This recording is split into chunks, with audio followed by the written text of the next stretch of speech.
Hello social netizens, welcome back to my channel.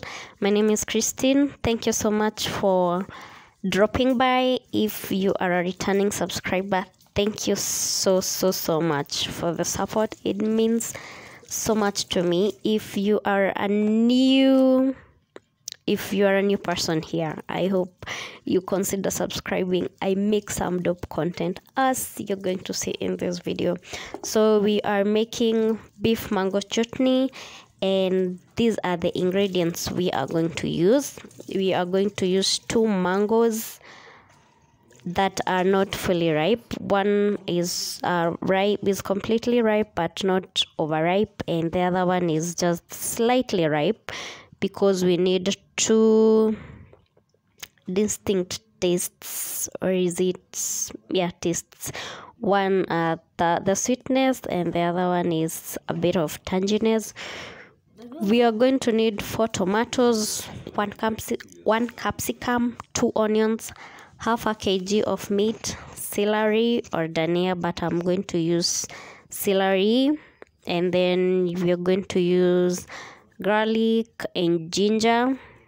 You can use as much or as many spices as you like.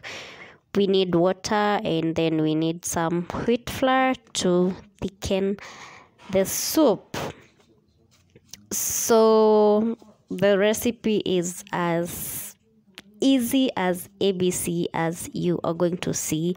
So I think I'm not going to bore you with a lot of talking, so I am going to leave you to enjoy the video, and I hope you try the recipe sometime. And when you do, please come back and let me know how it came out.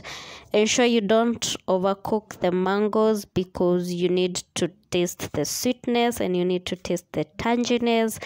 So once you add the mangoes, once the meat is fully cooked, once you add the mangoes, ensure you don't cook it for long. Actually, I think you should add water to once the meat is cooked, add water, and then add the mangoes. Then you leave it for 2 minutes, then remove it, so that you can enjoy the tanginess and the sweetness. I made a mistake of boiling the mangoes like the Kikuyu I am. So yeah, I hope you got that correctly. Ensure you add water to the meat. Let it cook for some time, and then add your mangoes at the very last end, and then cook it for 2 minutes max, then remove it. I hope you enjoy the recipe. I hope you try it sometime, and please come back and let me know how it turned out. And please subscribe and tell a friend to tell a friend. See you around, and bye.